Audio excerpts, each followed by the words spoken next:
ಅತಿ ಶಕ್ತಿಯುತವಾದ ಶ್ರಾವಣ ಹುಣ್ಣಿಮೆ ಬಂದಿದೆ. ಶ್ರಾವಣ ಪೂರ್ಣಿಮೆ, ನೂಲು ಹುಣ್ಣಿಮೆ ಎಂದು ಕರೆಯಲ್ಪಡುವ ಈ ಪವಿತ್ರ ದಿನದಂದು ರಕ್ಷಾಬಂಧನ ಹಬ್ಬವನ್ನು ಆಚರಿಸಲಾಗುತ್ತದೆ. ಬ್ರಾಹ್ಮಣರು ಈ ದಿನ ಜನಿವಾರವನ್ನು ಬದಲಾಯಿಸುತ್ತಾರೆ. ಇದಲ್ಲದೆ ಈ ದಿನ ಉಪವಾಸ, ದಾನ ಮತ್ತು ಸ್ನಾನ ಇತ್ಯಾದಿ ಆಚರಣೆಗಳು ನಡೆಯುತ್ತವೆ. ವಿಷ್ಣು ಮತ್ತು ಶಿವನ ಪೂಜೆಯ ಜೊತೆಗೆ ಗಾಯತ್ರಿ ಜಯಂತಿಯನ್ನು ಆಚರಿಸಲಾಗುತ್ತದೆ. ಚಂದ್ರೋದಯದ ನಂತರ ಉಪವಾಸ ಮುರಿಯಲಾಗುತ್ತದೆ. ಇನ್ನು ಈ ಶಕ್ತಿಯುತವಾದ ದಿನದಂದು ಕೇವಲ ಈ ಒಂದು ಮರವನ್ನು ಮುಟ್ಟಿದ್ರೆ ಸಾಕು, 7 ತಲೆಮಾರುಗಳವರೆಗೂ ಕರಗದಷ್ಟು ಹಣ ಬರುತ್ತೆ. ನಿಮ್ಮ ಜೀವನದಲ್ಲಿರುವ ಬಡತನ ಪೂರ್ತಿಯಾಗಿ ಹೊರಟು ಹೋಗುತ್ತೆ. ಕಷ್ಟಗಳು, ಆರ್ಥಿಕ ಸಮಸ್ಯೆಗಳು ಎಲ್ಲವೂ ಹೋಗುತ್ತೆ. 1 ವರ್ಷದವರೆಗೂ ಹಣಕ್ಕೆ ಯಾವ ಲೋಪವೂ ಇರುವುದಿಲ್ಲ. ಲಕ್ಷ್ಮೀ ದೇವಿಯ ಅನುಗ್ರಹ ಸಿಗುತ್ತದೆ ಎಂದು ನಮ್ಮ ಪೂರ್ವಿಕರು ಹೇಳಿದ್ದಾರೆ.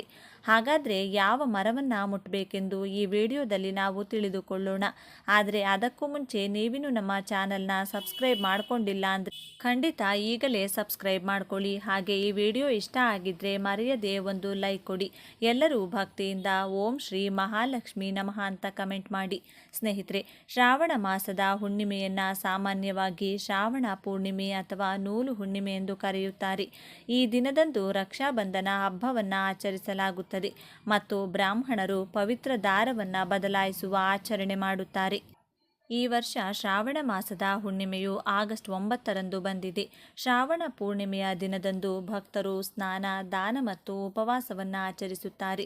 ರಾತ್ರಿ ಚಂದ್ರನನ್ನು ನೋಡಿದ ನಂತರ ಪೂರ್ಣಿಮೆ ಉಪವಾಸವನ್ನು ಮುರಿಯಲಾಗುತ್ತದೆ. ಈ ದಿನ ವಿಷ್ಣು ಮತ್ತು ಶಿವನನ್ನು ಪೂಜಿಸಲಾಗುತ್ತದೆ. ರಕ್ಷಾಬಂಧನ ಹಬ್ಬವನ್ನು ಈ ದಿನವೇ ಆಚರಿಸಲಾಗುವುದು. ಈ ದಿನದಂದು ಸಹೋದರಿಯರು ತಮ್ಮ ಸಹೋದರರಿಗೆ ರಾಖಿ ಕಟ್ಟುತ್ತಾರೆ ಮತ್ತು ಅವರಿಗೆ ದೀರ್ಘಾಯುಷ್ಯವನ್ನು ಹಾರೈಸುತ್ತಾರೆ. ಸಹೋದರರು ತಮ್ಮ ಸಹೋದರಿಯರನ್ನು ರಕ್ಷಿಸುವುದಾಗಿ ಪ್ರತಿಜ್ಞೆ ಮಾಡುತ್ತಾರೆ. ಇದರೊಂದಿಗೆ ಹುಣ್ಣಿಮೆಯಂದು ಗಾಯತ್ರಿ ಜಯಂತಿ ಹಬ್ಬವನ್ನು ಸಹ ಆಚರಿಸಲಾಗುತ್ತದೆ. ಈ ದಿನವನ್ನು ಗಾಯತ್ರಿ ದೇವಿಯ ಜನ್ಮದಿನವೆಂದು ಆಚರಿಸಲಾಗುತ್ತದೆ. ಶ್ರಾವಣ ಮಾಸದ ಹುಣ್ಣಿಮೆಯ ಪೂಜಾ ವಿಧಿವಿಧಾನ. ಶ್ರಾವಣ ಮಾಸದ ಹುಣ್ಣಿಮೆಯಂದು ಬೆಳಿಗ್ಗೆ ಎದ್ದು ಉಪವಾಸ ವ್ರತ ಕೈಗೊಳ್ಳಿ. ಈ ದಿನ ಪವಿತ್ರ ನದಿಗಳಲ್ಲಿ ಸ್ನಾನ ಮಾಡಿ. ನೀವು ಅಲ್ಲಿಗೆ ಹೋಗಲು ಸಾಧ್ಯವಾಗದಿದ್ದರೆ ಸ್ನಾನದ ನೀರಿಗೆ ಗಂಗಾ ಜಲವನ್ನು ಸೇರಿಸಿ ಸ್ನಾನ ಮಾಡಿ. ಈ ದಿನ ಸತ್ಯನಾರಾಯಣ ದೇವರನ್ನು ಪೂಜಿಸಲಾಗುತ್ತದೆ. ದೇವರ ಕೋಣೆಯಲ್ಲಿ ನಾರಾಯಣ ದೇವರ ವಿಗ್ರಹವನ್ನು ಸ್ಥಾಪಿಸಿ ಮತ್ತು ಹೂಗಳು, ಹಣ್ಣುಗಳು ಇತ್ಯಾದಿಗಳನ್ನು ಅರ್ಪಿಸಿ. ಸತ್ಯನಾರಾಯಣ ದೇವರ ಕಥೆಯನ್ನು ಹೇಳಿ, ಪ್ರಸಾದವನ್ನು ಅರ್ಪಿಸಿ ಮತ್ತು ಜನರಿಗೆ ಹಂಚಿ. ರಾತ್ರಿ ಚಂದ್ರೋದಯದ ನಂತರ ಚಂದ್ರನಿಗೆ ಅರ್ಘ್ಯ ಅರ್ಪಿಸಿ ಮತ್ತು ಉಪವಾಸವನ್ನು ಕೊನೆಗೊಳಿಸಿ. ಈ ದಿನದಂದು ದಾನಕ್ಕೆ ವಿಶೇಷ ಪ್ರಾಮುಖ್ಯತೆ ಇದೆ, ಆದ್ದರಿಂದ ನಿರ್ಗತಿಕರಿಗೆ ದಾನ ಮಾಡಿ. ಇನ್ನು ಈ ಹುಣ್ಣಿಮೆ ದಿನ ಲಕ್ಷ್ಮೀ ದೇವಿಯ ಆರಾಧನೆ ತುಂಬ ಶ್ರೇಷ್ಠವಾದ ಫಲ ಕೊಡುತ್ತದೆ. ಯಾವ ದಿನದಂದು 16 ಕಳೆಗಳಿಂದ ರಾತ್ರಿ ವೇಳೆಯಲ್ಲಿ ಚಂದ್ರ ಪ್ರಕಾಶಿಸುತ್ತಿರುತ್ತಾನೋ ಆ ದಿನದಂದು ಯಾರು ತಮ್ಮ ಮನೆಯಲ್ಲಿ ಲಕ್ಷ್ಮೀ ದೇವಿಯ ಆರಾಧನೆ ಮಾಡ್ತಾರೋ ಅವರಿಗೆ ಕಷ್ಟಗಳು, ಸಮಸ್ಯೆಗಳು ಹೋಗುವಂತೆ ಲಕ್ಷ್ಮೀ ದೇವಿ ಅವರಿಗೆ ಆಶೀರ್ವಾದ ಮಾಡಿ ಅವರ ಮನೆಯೊಳಗೆ ಪ್ರವೇಶಿಸಿ ಅಷ್ಟೈಶ್ವರ್ಯಗಳ ಸುರಿಮಳೆ ಸುರಿಸುತ್ತಾಳೆ. ಹಾಗಾಗಿ ಚಂದ್ರ ಪೂರ್ತಿಯಾಗಿ ಹೊಳೆಯುತ್ತಿರುವಂಥ ಹುಣ್ಣಿಮೆಯ ದಿನದಂದು ಮಾತೆ ಲಕ್ಷ್ಮಿಯನ್ನು ಆರಾಧಿಸುವುದು ತುಂಬ ಒಳ್ಳೆಯದು. ಒಂದು ಸಲ ಶ್ರೀ ಮಹಾವಿಷ್ಣು ಮಹಾಲಕ್ಷ್ಮಿಯೊಂದಿಗೆ ಈ ರೀತಿ ಹೇಳಿದ್ದರು, ದೇವಿ, ಈಗ ಕಲಿಯುಗ ಶುರುವಾಗಿದೆ. ಪ್ರತಿ ಮನುಷ್ಯ ಧರ್ಮದ ಮೇಲೆ ಅವಲಂಬಿಸಿರುವುದಿಲ್ಲ, ಕೇವಲ ಹಣದ ಮೇಲೆ ಅವಲಂಬಿಸಿ ಮನುಷ್ಯ ಬದುಕುತ್ತಾನೆ. ಹಾಗಾಗಿ ದೇವಿ, ನೀನು ಸ್ವತಃ ಭೂಲೋಕಕ್ಕೆ ಹೋಗಿ ಪ್ರತಿ ವ್ಯಕ್ತಿಗೂ ಹಣ ಸಿಗುವಂತೆ ಮಾಡು ಎಂದು ಹೇಳಿದರು. ಅದಕ್ಕೆ ಲಕ್ಷ್ಮೀದೇವಿ, ಸ್ವಾಮಿ, ಮೊದಲೇ ಇದು ಕಲಿಯುಗ, ಪ್ರತಿ ಮನುಷ್ಯ ಕೆಟ್ಟ ಆಲೋಚನೆಯಿಂದಿರುತ್ತಾನೆ. ಅಂಥವರ ಹತ್ತಿರ ನನ್ನನ್ನು ಹೋಗು ಅನ್ನುತ್ತಿದೆಯಾ? ಇದು ನ್ಯಾಯವಾ? ನಿಮ್ಮ ಪಾದ ಸೇವೆ ಬಿಟ್ಟು ಪ್ರತಿಯೊಬ್ಬರ ಹತ್ತಿರ ನನ್ನನ್ನು ಹೋಗು ಅನ್ನುತ್ತಿದ್ದೀರಿ. ಇದು ಎಷ್ಟರ ಮಟ್ಟಿಗೆ ಸರಿ? ನಾನು ಯಾವ ಪರಿಸ್ಥಿತಿಯಲ್ಲೂ ಹೋಗುವುದಿಲ್ಲ ಅಂದರು. ಆಗ ಮಹಾವಿಷ್ಣು, ದೇವಿ, ಎಲ್ಲರ ಹತ್ತಿರ ನೀನು ಇರುವ ಅಗತ್ಯವಿಲ್ಲ. ಯಾರ ಹತ್ತಿರ ಇರಬೇಕೆಂದು ನಾನು ಹೇಳುತ್ತೇನೆ ಅಂಥವರ ಹತ್ತಿರ ಮಾತ್ರ ನೀನು ಇರಬೇಕು. ಮೊದಲನೆಯದು ಧರ್ಮವನ್ನು ನಂಬುವವರು ಹಾಗೂ ಪಾಲಿಸುವವರು, ಅವರ ಮೇಲೆ ನಿನ್ನ ಕರುಣೆ ಇರಬೇಕು. ಎರಡನೆಯದು ಎಲ್ಲ ಸಮಯದಲ್ಲೂ ಸತ್ಯ ನುಡಿಯುವವರು, ಸುಳ್ಳು ಮಾತನಾಡದೆ ಕೇವಲ ಸತ್ಯ ಮಾತ್ರ ಆಡುವ ವ್ಯಕ್ತಿಯ ಹತ್ತಿರ ನೀನಿರಬೇಕು. ಮೂರನೆಯದು ಯಾವಾಗಲೂ ಅವನ ಕುಟುಂಬಕ್ಕಾಗಿ ಮಾತ್ರವಲ್ಲದೆ ಸಕಲ ಜೀವರಾಶಿಗಾಗಿ ಪರಿತಪಿಸುವ ವ್ಯಕ್ತಿಯ ಹತ್ತಿರ ಸದಾಕಾಲ ನೀನಿರಬೇಕು. ನಾಲ್ಕನೆಯದು ದೈವ ಕಾರ್ಯಗಳನ್ನು ಮಾಡುವ ವ್ಯಕ್ತಿಯ ಹತ್ತಿರ ನೀನು ಇರಬೇಕು. ಈ 4 ಜನರ ಹತ್ತಿರ ಯಾವ ಸಂದೇಹವೂ ಇಲ್ಲದೆ ನೀನು ಇರಬಹುದು ಅಂದರು ಮಹಾವಿಷ್ಣು. ಆಗ ದೇವಿ, ಸ್ವಾಮಿ, ಮೊದಲು ನೀವು ಎಲ್ಲರ ಹತ್ತಿರವೂ ಹೋಗು ಎಂದು ಹೇಳಿದ್ದೀರಿ, ಅದಕ್ಕೆ ಅರ್ಥವೇನು ಎಂದು ಕೇಳಿದರು. ಆಗ ಮಹಾವಿಷ್ಣು, ದೇವಿ, ನೀನು ಎಲ್ಲರ ಹತ್ತಿರ ಹೋದರೂ ಕೂಡ ಕೆಲಕಾಲ ಮಾತ್ರವೇ ಅವರ ಹತ್ತಿರವಿದ್ದು ಕೊನೆಯಲ್ಲಿ ನಾನು ಹೇಳಿದಂಥ ಈ 4 ಜನರ ಹತ್ತಿರ ಬಂದು ಬಿಡಬೇಕು ಎಂದು ಹೇಳಿದರು. ಆಗ ಮಹಾಲಕ್ಷ್ಮಿ, ಸ್ವಾಮಿ, ಆ ರೀತಿ ಹೇಗೆ ಬಂದು ಬಿಡಲು ಸಾಧ್ಯ ಎಂದು ಕೇಳಿದರು. ಆಗ ಮಹಾವಿಷ್ಣು, ದೇವಿ, ನೀನು 3 ರೀತಿಯಲ್ಲಿ ಅವರಿಂದ ದೂರ ಆಗ್ತೀಯ. ನಾನು 3ರನ್ನ ನಿನಗೆ ಸಹಾಯಕ್ಕಾಗಿ ಸೃಷ್ಟಿಸುತ್ತೇನೆ. ಮೊದಲನೆಯವನು ಅನಾರೋಗ್ಯ ತರುತ್ತಾನೆ. ಆಗ ಚಿಕಿತ್ಸೆಗಾಗಿ ನಿನ್ನನ್ನು ಅದೇ ವ್ಯಕ್ತಿ ಬೇರೆಯವರಿಗೆ ಕೊಡುತ್ತಾನೆ. ಇದರಿಂದ ನೀನು ಬೇರೆಯವರ ಹತ್ತಿರ ಸುಲಭವಾಗಿ ಹೋಗುತ್ತೀಯ. ಎರಡನೆಯವನು ಸುಳ್ಳು ಹೇಳುವಂತೆ ಮಾಡುತ್ತಾನೆ. ಒಂದು ಸುಳ್ಳು ಮುಚ್ಚಿಡಲು 100 ಸುಳ್ಳುಗಳು ಹೇಳಬೇಕು. ಆ ರೀತಿ ಸುಳ್ಳು ಖಾಲಿಯಾದಾಗ ಅಥವಾ ಜನರು ಅವನನ್ನು ನಂಬುವುದು ಬಿಟ್ಟಾಗ ಅದುವರೆಗೂ ಅವನು ಕೂಡಿಟ್ಟಿರುವಂಥ ಹಣ, ಗೌರವ, ಆಸ್ತಿ, ಮರ್ಯಾದೆ ಎಲ್ಲವೂ ಕೂಡ ದೂರ ಆಗುತ್ತದೆ. ಆ ರೀತಿ ನೀನು ಆ ವ್ಯಕ್ತಿಯಿಂದ ದೂರ ಆಗ್ತೀಯ. ಮೂರನೆಯದು ಕೆಟ್ಟ ಆಲೋಚನೆಗಳನ್ನು ತರಿಸುತ್ತಾನೆ. ಮನುಷ್ಯ ಅವನು ಮಾಡಿದ ಕೆಟ್ಟ ಕೆಲಸಗಳನ್ನು ಮುಚ್ಚಿ ಹಾಕಲು ಹಣ ಖರ್ಚು ಮಾಡುತ್ತಾನೆ. ಒಮ್ಮೊಮ್ಮೆ ಅವನು ಮಾಡಿರುವ ಕೆಲಸ ಮುಚ್ಚಿ ಹಾಕಲು ಅದುವರೆಗೂ ಅವನು ಕೂಡಿಟ್ಟಿರುವ ಹಣವೆಲ್ಲ ಕೂಡ ಖರ್ಚು ಮಾಡಬೇಕಾಗುತ್ತೆ. ಆ ರೀತಿ ನೀನು ಆ ವ್ಯಕ್ತಿಯಿಂದ ದೂರ ಆಗ್ತೀಯ. ದೇವಿ, ಈ 3 ವ್ಯಕ್ತಿಗಳು ಯಾವಾಗಲೂ ನಿನಗೆ ಸಹಾಯ ಮಾಡುತ್ತಾರೆ. ನಿನಗೆ ಯಾವ ವ್ಯಕ್ತಿ ಇಷ್ಟ ಇಲ್ಲವೋ ಅಥವಾ ಯಾರ ಮನೆಯಲ್ಲಿರಲು ಇಷ್ಟವಿಲ್ಲವೋ ಅಂತಹ ವ್ಯಕ್ತಿಯ ಹತ್ತಿರ ಈ 3 ವ್ಯಕ್ತಿಗಳನ್ನು ಕಳಿಸು. ಅವರು ಅವರ ಕೆಲಸ ಶುರು ಮಾಡುತ್ತಾರೆ. ಆ ಮೂಲಕ ನೀನು ಅವರಿಂದ ದೂರ ಆಗ್ತೀಯಾ ಎಂದು ಹೇಳಿದರು. ಹಾಗಾಗಿ ಸ್ನೇಹಿತರೆ, ಈ 3 ಗುಣಗಳಿರುವಂತಹ ವ್ಯಕ್ತಿಗಳು ಕಲಿಯುಗದಲ್ಲಿ ಲಕ್ಷ್ಮಿ ಅನುಗ್ರಹ ಪಡೆಯಲು ಸಾಧ್ಯವಾಗುವುದಿಲ್ಲ. ಆ ತಾಯಿ ಅನುಗ್ರಹ ಇದ್ದಾಗ ಮಾತ್ರವೇ ಜೀವನದಲ್ಲಿ ನಾವು ಏನನ್ನ ಬೇಕಾದರೂ ಸಾಧಿಸಲು ಸಾಧ್ಯವಾಗುತ್ತದೆ. ಒಂದು ಪುಟ್ಟ ಮಗುವಿಗೆ ಎಷ್ಟು ಹಾಲು ಬೇಕು ಅಥವಾ ಎಷ್ಟು ಊಟ ಬೇಕು ಅನ್ನೋದು ಹೆತ್ತ ತಾಯಿಗೆ ಗೊತ್ತಿರುತ್ತದೆ. ಅದೇ ರೀತಿ ಲಕ್ಷ್ಮೀ ದೇವಿಗೆ ಯಾವ ಮನುಷ್ಯನಿಗೆ ಎಷ್ಟು ಹಣ ಬೇಕು, ಎಷ್ಟು ಆಸ್ತಿ ಬೇಕು ಎಂಬುದು ಕೂಡ ಚೆನ್ನಾಗಿ ಗೊತ್ತಿರುತ್ತದೆ. ಅವರವರ ಯೋಗ್ಯತೆಗೆ ತಕ್ಕಷ್ಟು ಹಣವನ್ನು ಮಾತ್ರವೇ ಆಕೆ ಅವರಿಗೆ ಕೊಡುತ್ತಾಳೆ. ಇನ್ನೂ ಹೆಚ್ಚು ಹಣ ಬೇಕು ಅನ್ನುವ ಕೋರಿಕೆ ಇರುವವರು ಮೊದಲು ಒಳ್ಳೆಯ ಆಲೋಚನೆ, ಒಳ್ಳೆಯ ದಾರಿಯಲ್ಲಿ ನಡೆಯುವುದು ಕಲಿತುಕೊಳ್ಳಬೇಕು. ಕೆಟ್ಟ ಆಲೋಚನೆ ಇಟ್ಕೊಂಡು 1000 ಪೂಜೆಗಳು ಮಾಡಿದರೂ ಪ್ರಯೋಜನ ಇರುವುದಿಲ್ಲ. ಇನ್ನು ಈ ಹುಣ್ಣಿಮೆಯಂದು ನಾವು ಮುಟ್ಟಬೇಕಾಗಿರುವಂಥ ಮರ ಬೇವು. ನಮ್ಮ ಹಿಂದೂ ಧರ್ಮದಲ್ಲಿ ಬೇವಿನ ಮರಕ್ಕೆ ಎಷ್ಟೋ ಪ್ರಾಮುಖ್ಯತೆ ಇದೆ. ಆ ಮರದಲ್ಲಿ ತ್ರಿದೇವಿಗಳಾದ ಲಕ್ಷ್ಮಿ, ಸರಸ್ವತಿ, ಪಾರ್ವತಿ ನೆಲೆಸಿರುತ್ತಾರೆ. ಪ್ರತಿದಿನ ಎದ್ದ ತಕ್ಷಣ ಬೇವಿನ ಮರ ನೋಡಿದರೆ ಆ ದಿನವೆಲ್ಲ ಶುಭ ನಡೆಯುತ್ತದೆ. ಪ್ರತಿದಿನ ಬೇವಿನ ಮರಕ್ಕೆ ನೀರು ಹಾಕಿ ಪೂಜೆ ಮಾಡಿದರೆ ತ್ರಿದೇವಿಗಳ ಆಶೀರ್ವಾದ ಸಿಗುತ್ತೆ. ಈ ಹುಣ್ಣಿಮೆಯಂದು ಒಂದು ಚೊಂಬಿನ ತುಂಬ ನೀರನ್ನು ಬೇವಿನ ಮರಕ್ಕೆ ಹಾಕಿ ಭಕ್ತಿಯಿಂದ ಪೂಜೆ ಮಾಡಿ 11 ಸಲ ಮರ ಮುಟ್ಟಿ ನಮಸ್ಕಾರ ಮಾಡಿಕೊಳ್ಳಿ. ಈ ರೀತಿ ನೀವು ಮರವನ್ನು ಮುಟ್ಟುವಾಗ ನಿಮ್ಮ ಮನಸ್ಸಿನಲ್ಲಿರುವ ಕೋರಿಕೆಯನ್ನು ಹೇಳಿಕೊಂಡ್ರೆ ಬೇಗನೆ ಆ ಕೋರಿಕೆ ನೆರವೇರುತ್ತದೆ. ಬಳಿಕ ಸ್ವಲ್ಪ ಹೊತ್ತು ಮರದ ಕೆಳಗೆ ಕುಳಿತುಕೊಂಡು ಅದರ ನಂತರ ಮನೆಗೆ ಹೋಗಿ.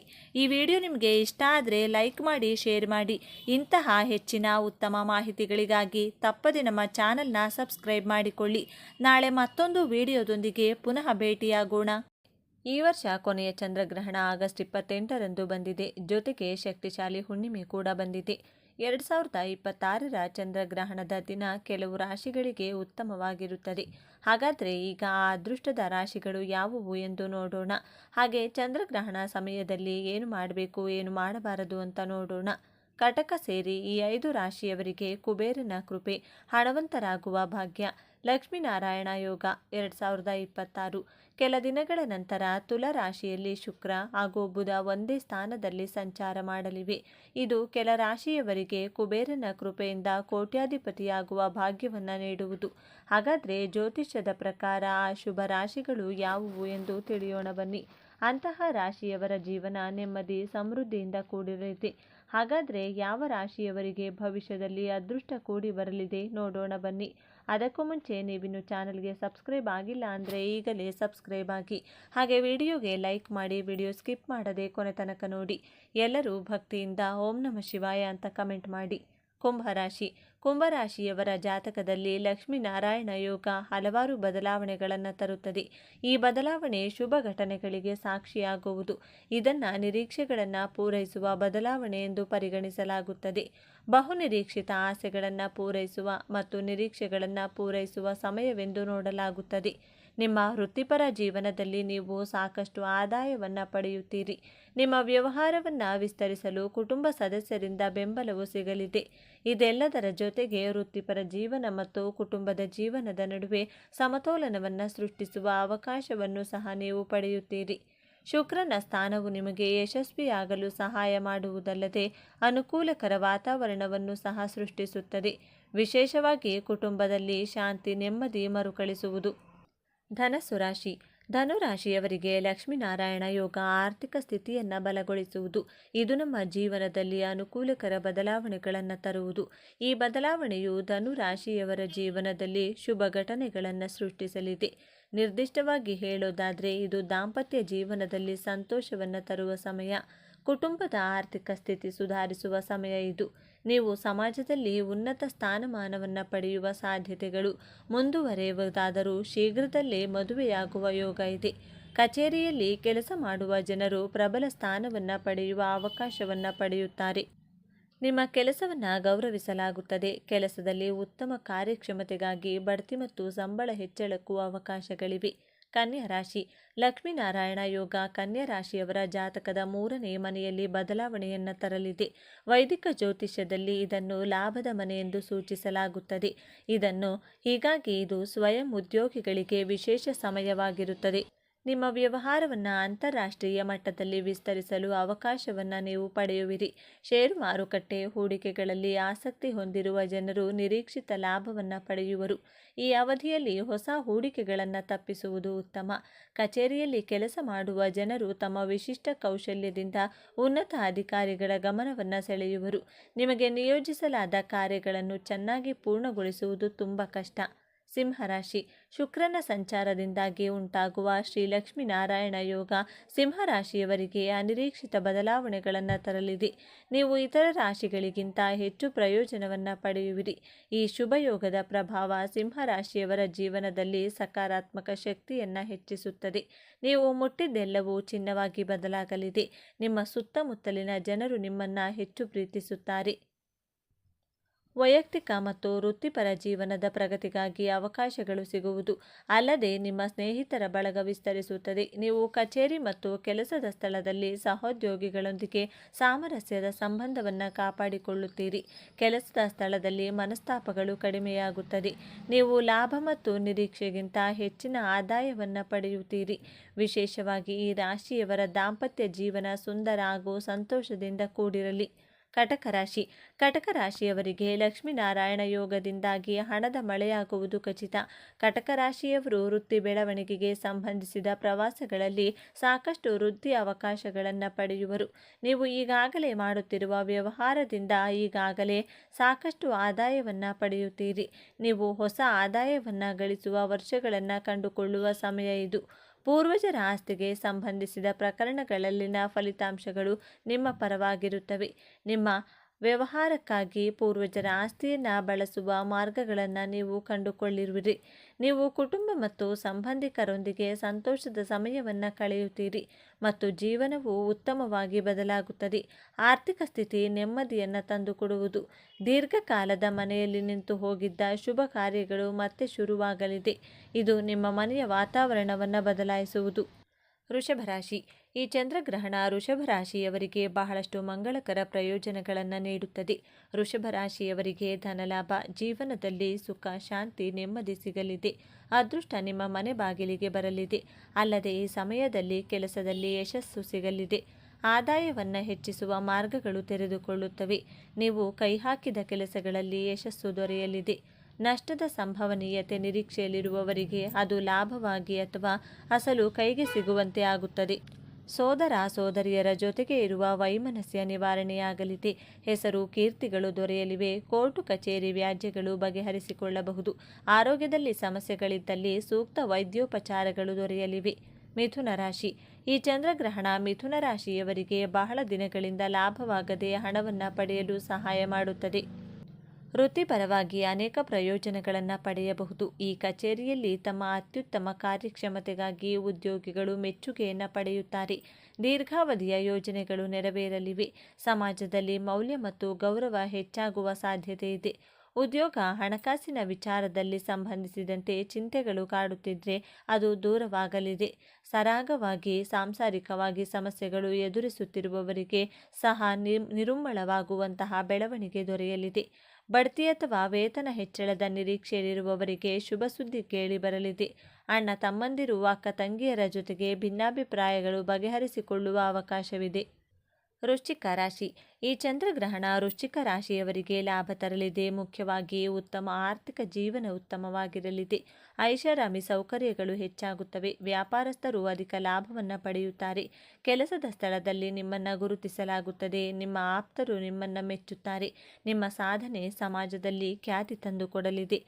ಸಂತಾನ ವಿಚಾರಕ್ಕೆ ಚಿಂತೆಗೆ ಒಳಗಾಗಿದ್ದರೆ, ವ್ಯಾಪಾರ ವ್ಯವಹಾರಗಳಲ್ಲಿ ಹಣ ಹಾಕಿ ಅದು ಸಿಕ್ಕಿ ಹಾಕಿಕೊಂಡಿದೆ ಎಂದಾದಲ್ಲಿ, ಪಿತ್ರಾರ್ಜಿತ ಆಸ್ತಿ ವಿಚಾರಕ್ಕೆ ಗಂಭೀರ ವ್ಯಾಜ್ಯಗಳಿದ್ದಲ್ಲಿ ಇವೆಲ್ಲ ಉಲ್ಬಣವಾಗುವ ಅವಕಾಶಗಳಿವೆ. ಇಂಥದ್ದೇನೂ ಆಗಿಲ್ಲ ಎಂದಾದರೆ ಅದು ಕಾಣಿಸಿಕೊಳ್ಳಬಹುದು. ಇನ್ನು ಈ ಬಾರಿ ಮಿಶ್ರ ಫಲಿತಾಂಶ ಇರುವುದರಿಂದ ಈ ಮೇಲ್ಕಂಡ ವಿಚಾರಗಳಲ್ಲಿಯೇ ಸಕಾರಾತ್ಮಕ ಬೆಳವಣಿಗೆಗಳನ್ನು ಸಹ ನಿರೀಕ್ಷೆ ಮಾಡಬಹುದು. ಪರಿಹಾರ. ಇದು ದ್ವಾದಶ ರಾಶಿಯವರು ಅನುಸರಿಸಿದರೆ ಉತ್ತಮ. ಗ್ರಹಣ ಸಂಭವಿಸುವ ದಿನ ಮನೆಯ ಹತ್ತಿರ ಇರುವ ಶಿವ ದೇವಾಲಯಕ್ಕೆ ತೆರಳಿ ಹಾಲಿನಿಂದ ರುದ್ರಾಭಿಷೇಕ ಮಾಡಿಸುವುದು ಉತ್ತಮ. ಇನ್ನು ಇದರ ಜೊತೆಗೆ ಚಂದ್ರಬಿಂಬ, ಬಿಳಿಯ ವಸ್ತ್ರ, ಅಕ್ಕಿ ಅಥವಾ ಭತ್ತ ಹಾಗೂ ಉದ್ದಿನ ಬೇಳೆಯನ್ನು ದಾನವಾಗಿ ನೀಡಬೇಕು. ಇದು ವೀಳ್ಯದೆಲೆ, ಅಡಿಕೆ, ಬಾಳೆಹಣ್ಣು, ತೆಂಗಿನಕಾಯಿ ಸಹಿತವಾಗಿ ನೀಡಬೇಕು. ಈ ಶಿವಾಷ್ಟೋತ್ತರ, ಚಂದ್ರಾಷ್ಟೋತ್ತರವನ್ನು ಪಠಣವನ್ನು ಮಾಡಬೇಕು. ಗ್ರಹಣದ ಸಮಯದಲ್ಲಿ ಇವುಗಳನ್ನು ಪಾಲಿಸಿ. ಚಂದ್ರಗ್ರಹಣದ ಸಮಯದಲ್ಲಿ ಮನೆಯಿಂದ ಹೊರಗೆ ಹೋಗುವುದು ಮತ್ತು ಅದನ್ನು ತಡೆಯಬೇಕು. ಗ್ರಹಣದ ಸಮಯದಲ್ಲಿ ಅಡುಗೆ ಕೆಲಸಗಳನ್ನು ಮಾಡಬಾರದು. ಗ್ರಹಣದ ಸಮಯದಲ್ಲಿ ಗರ್ಭಿಣಿಯರು ಹೊರಗೆ ಹೋಗಬಾರದು. ಗ್ರಹಣದ ಸಮಯದಲ್ಲಿ ಚೂಪಾದ ವಸ್ತುಗಳನ್ನು ಮುಟ್ಟಬಾರದು. ಇದಲ್ಲದೆ ಗ್ರಹಣ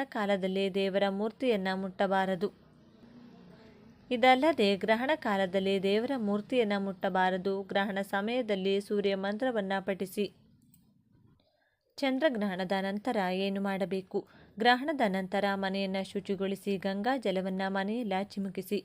ಮನೆಯ ದೇವರ ಕೋಣೆಯಲ್ಲಿರುವ ಎಲ್ಲ ದೇವರು ದೇವತೆಗಳ ವಿಗ್ರಹಗಳು ಮತ್ತು ಚಿತ್ರಗಳ ಮೇಲೆ ಗಂಗಾ ಜಲವನ್ನು ಹಿಂಪಡಿಸಿ ಮತ್ತು ಸ್ನಾನ ಮಾಡಿ. ಅಲ್ಲದೆ ಚಂದ್ರಗ್ರಹಣದ ನಂತರ ಸ್ನಾನ ಮಾಡಿ ದಾನ ಧರ್ಮದಂತಹ ಕಾರ್ಯವನ್ನು ಮಾಡಿ. ಚಂದ್ರಗ್ರಹಣದ ನಂತರ ಹಸುವಿಗೆ ಹಸಿರು ಮೇವನ್ನು ತಿನ್ನಲು ನೀಡಬೇಕು. ಗ್ರಹಣದ ಸಮಯದಲ್ಲಿ ಮನೆಯಲ್ಲಿರುವ ಎಲ್ಲ ನೀರಿನ ಪಾತ್ರೆಗಳು, ಹಾಲು ಮತ್ತು ಮೊಸರುಗಳಲ್ಲಿ ಕುಶ ಅಥವಾ ತುಳಸಿ ಎಲೆಗಳನ್ನು ತೊಳೆದು ಹಾಕಿ. ಸ್ನೇಹಿತರೆ, ಈ ಮಾಹಿತಿ ನಿಮಗೆ ಇಷ್ಟವಾಗಿದ್ದಲ್ಲಿ ದಯವಿಟ್ಟು ಶೇರ್ ಮಾಡಿ, ಲೈಕ್ ಮಾಡಿ ಮತ್ತು ನಮ್ಮ ಚಾನಲ್ಗೆ ಸಬ್ಸ್ಕ್ರೈಬ್ ಆಗಿ. ಎಲ್ಲರೂ ಭಕ್ತಿಯಿಂದ ಓಂ ನಮಃ ಶಿವಾಯ ಅಂತ ಕಮೆಂಟ್ ಮಾಡಿ. ಧನ್ಯವಾದಗಳು.